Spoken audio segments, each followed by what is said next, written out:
Halo semuanya, kembali lagi bersama saya Arvinyo. Kita ketemu lagi pada pembahasan tryout 9 untuk mata pelajaran matematika. Oke, kita akan lihat pembahasan seperti apa. Apakah kalian sudah banyak yang benar atau masih ada beberapa yang perlu dibetulkan lagi pengerjaannya. Kita mulai dari soal nomor 1. Ya, kita mulai. Oke. Nomor 1 pertanyaannya adalah jumlah semua akar-akar persamaan ini berapa? Oke, kalau jumlah akar-akar berarti kita harus cari dulu akar-akarnya. Nah, sekarang kita lihat. Kita mempunyai persamaan yang berbentuk akar. Ada akar 1 tambah 4x dikurang akar 2x sama dengan 1. Oke, tentu saja kita harus kuadratkan ya, tapi akan lebih gampang kalau akarnya itu kita pindahkan ke salah satu ruas dulu, jadi biar nggak double akarnya. Jadi kita punya gini. Kuadratkan, ini 1, 2 akar 2x ditambahkan 2x. Nah, 1 sama 2x itu bisa kita eliminasi dengan yang sebelah kiri, seperti ini. Nah, ini habis. Ini juga 2x, 4x tinggal 2x kan. Nah, terus kita tulis ulang, hasilnya adalah 2x sama dengan 2 akar 2x, x sama dengan akar 2x. Nah, kita kuadratkan lagi. Jadi x kuadrat sama dengan 2x, berarti x kuadrat kurang 2x-nya 0, x kurang 2-nya 0. Kita punya x-nya 0 atau x-nya 2. Nah, kita harus periksa lagi apakah kedua akar ini memenuhi syarat. Ingat, kalau bentuk akar itu ada syarat kan bahwa ini, nah itu harus positif gitu. Nah, kita substitusi ya. Kalau x-nya 0, masukin ke sini berapa? Oh, hasilnya 1. Oh, ini 0. Nggak masalah. Oh, ini bukan positif, sorry. Kurang tepat. Lebih dari sama dengan 0. Jadi kedua-duanya itu harus terpenuhi syaratnya kayak gini. Si bentuk dalam akarnya. Jadi 0 oke. Untuk 2 ya pasti oke karena positif ya. Sehingga dua-duanya memenuhi dan kita pilih. Sehingga jawabannya adalah X1 tambah X2. Hasilnya adalah 2. Gitu. Jadi pilihan yang tepat adalah opsi B.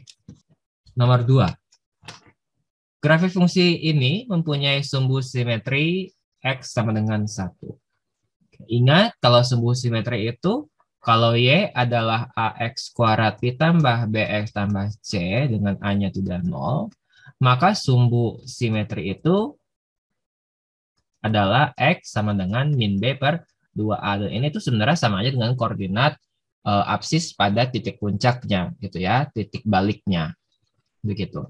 Jadi kalau dia mengatakan sumbu simetrinya adalah X sama dengan 1, berarti saya bisa mengatakan X itu adalah min B per 2A, hasilnya adalah 1, dan kita dapatkan min B itu adalah 2A atau B-nya negatif 2A.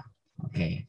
Kemudian ada lagi F0-nya 0. Nah, padahal kita punya Fx itu AX kuadrat tambah BX tambah C. Kalau F0 berarti adalah 0, 0 tinggal C, dan itu hasilnya 0. Dapat fakta ini, C-nya 0. Gitu. Terus F4 itu negatif 16. Nah, sama. F4 berarti kan 16A ditambah 4B, tambahin C-nya 0, gitu kan, dari awal kan.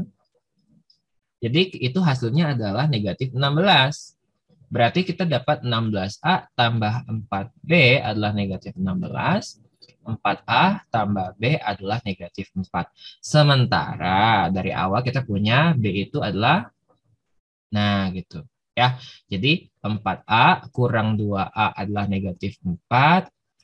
Berarti 2A adalah negatif 4 dan A-nya adalah negatif 2. Karena A-nya negatif 2, jadi kita punya B-nya kan min 2A tuh, berarti 4. Nah, untuk menjawab pertanyaan yang di atas, berarti B dikurang A itu sama aja dengan, sebenarnya bisa dimasukkan langsung ya, tapi boleh manual juga. Hasilnya adalah 6. Jadi, jawaban yang tepat adalah E. Nomor 3. Persamaan trigonometri. Ada kosinus A min B, ada sin 2A, dan sin 2B. Kira-kira mana yang bisa kita sederhanakan? tentu saja yang 2A ya. Tadi sin 2A ditambah sin 2B itu adalah 9/10. Nah, kita ingat aturan penjumlahan sinus itu adalah 2 sin setengah jumlah, berarti A tambah B, dan sin setengah selisih, yaitu cos. Kan sin tambah sin kan 2 sin cos. Cos setengah selisih, berarti A kurang B. Nah, padahal dari informasi yang di atas, dia mengatakan bahwa, nah gitu, cos A min B-nya itu 4/5 loh. Gitu. Jadi, si ini ya, kita bisa ganti si cos ini dengan yang itu. Jadi 2 sin A plus B dikalikan 4/5 sin A plus B. Nah jadi 2 kali 4 kan 8. 8 nanti pindahin ke sana gitu ya. Jadi sin kuadrat dari A plus B sama dengan 9/10. Ini kan 8/5 dibagi 8/5 ini kan dikalikan 5/8 sini. Nah, berarti sin kuadrat dari A plus B-nya itu adalah 9/16. Nah, sekarang sin-nya itu karena tidak ada keterangan A sama B-nya seperti apa, harusnya kita bisa anggap aja plus minus 3/4. Nah, opsi yang ada itu 3/4. Jadi kita ambil yang 3/4-nya. Begitu. Oke ya. 4. Fx adalah X kuadrat tambah AX tambah B. Dia mengatakan bahwa F dari B plus 1 itu 0. Oke. F dari B plus 1 itu 0. Berarti kan F dari B plus 1 itu kan sama saya dengan B plus 1 kuadrat tambah A kali B plus 1 tambah B. Jadi itu adalah 0. Kalau saya uraikan, B kuadrat tambah 2B tambah 1 tambah AB tambah A tambah B. Nah, ya simpan dulu lah ya. Nah, sekarang dari limitnya. Katanya apa? Limit dari X menuju 0, Fx tambah B per X itu negatif 1. Karena ini X yang dimultiplikan ke bawah itu hasilnya 0, berarti akibatnya haruslah F dari 0 tambah B harus 0. Kenapa? Karena agar dia bisa dicari limitnya, dia harus 0/0. Begitu. Jadi, dia harus atasnya tuh harus bernilai 0 ketika X-nya kita substitusi 0. Jadi, F 0 tambah B itu harus 0 atau F dari B itu adalah 0. Nah, kembali lagi ke bentuk ini. Jadi, FB itu apa? B kuadrat ditambahin AB tambah B kan? 0.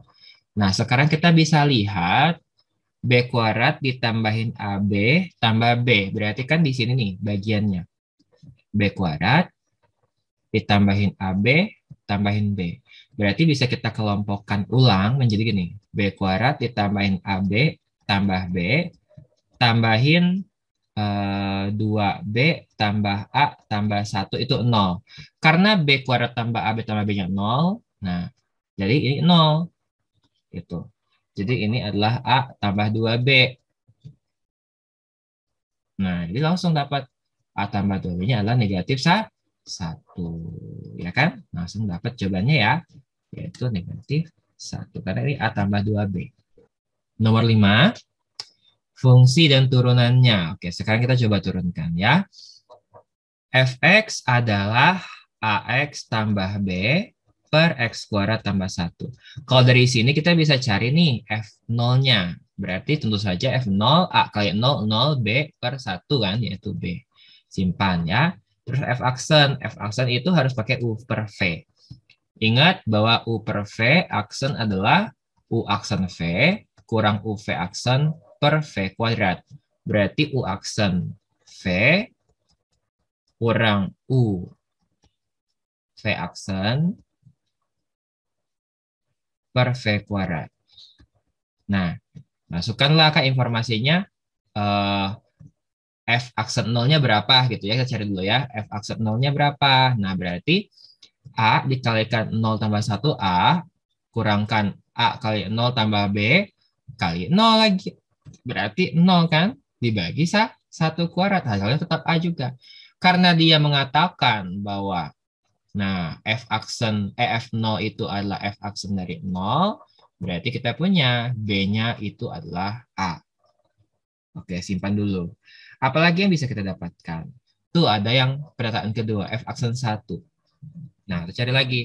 F aksen 1 berapa? Itu adalah A, 1 tambah 1 kan 2 ya. 2A kurang 1A tambah B, 2. Berarti 2A tambah 2B. Karena kan A ditambah B dikali 2 ya.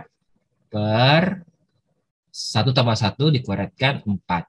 Hasilnya adalah negatif 2B per 4 atau min setengah B. Dan itu menurut informasi hasilnya 1. Berarti B-nya adalah negatif 2.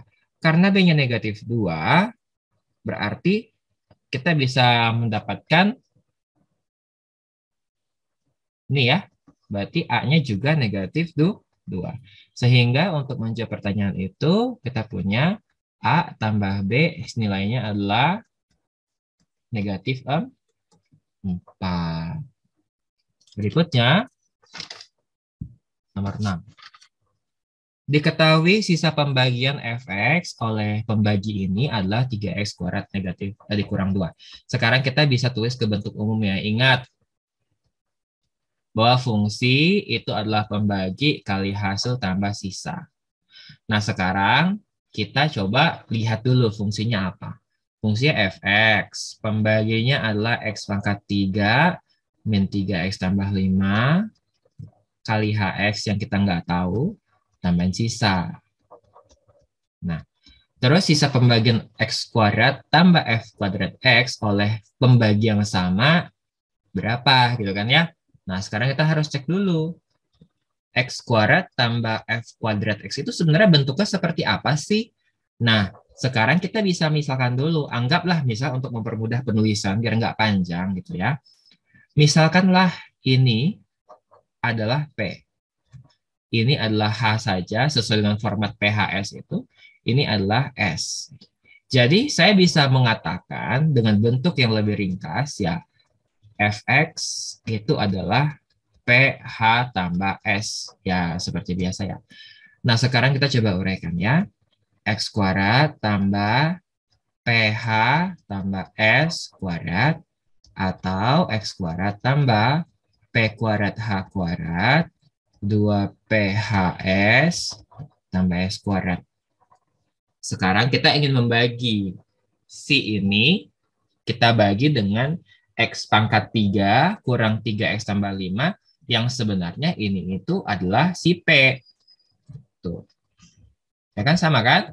Jadi ya itu gitu. Nah sekarang kalau X kuadrat tambah F kuadrat X bentuknya kayak gini, ketika saya bagi dengan P, yang habis yang mana? Berarti kan ini habis dibagi P nih. Nah gitu. Itu habis. Habis, kurang terang ya.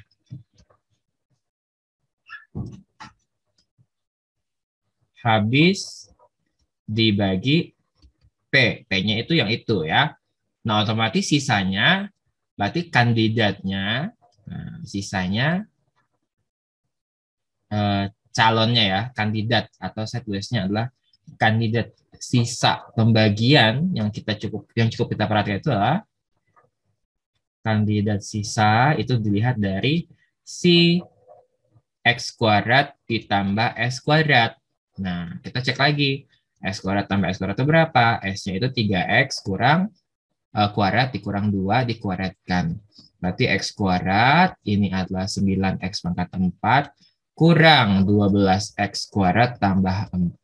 Atau 9X pangkat 4 kurang 11X kuadrat ditambah 4. Nah, ini kan sisa yang kandidatnya. Padahal dia juga masih bisa dibagi dengan si P, yaitu si X pangkat 3 itu tadi kan.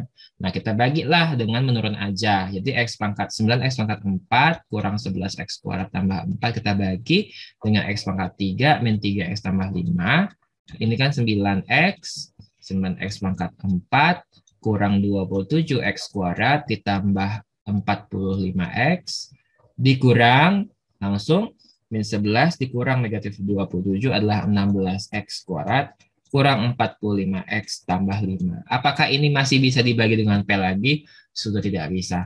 Maka inilah yang kita sebut sebagai sisa. Yang sebenarnya gitu kan. Sementara dia itu adalah AX kuadrat tambah BX tambah C. Jadi saya bisa mengatakan bahwa A-nya itu adalah 16, B-nya adalah negatif 45, C-nya adalah 4. Sehingga A tambah B tambah C adalah 16 tambah 4, 20 kurang 20, negatif 25, yaitu yang C. Begitu ya. Jadi opsinya itu yang C. Berikutnya, nomor 7. Jika X itu terletak di antara 0 dan P, maka cos 2X-nya berapa? Kalau X-nya memenuhi persamaan ini. Oke, kita selesaikan persamaannya.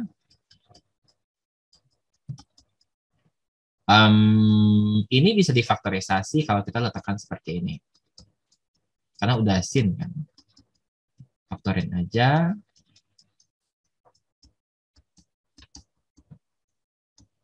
Terus ini adalah negatif 2 atau 1. Tentu saja ini tidak memenuhi, jadi ini kita ambil. Akibatnya apa? Ingat bahwa cos dari 2X itu kan adalah 1 kurang 2 sin kuadrat X. Berarti 1 dikurang 2 kali 1 kuadrat. 1 kurang 2, yaitu negatif 1. Jadi jawaban yang tepat adalah yang A.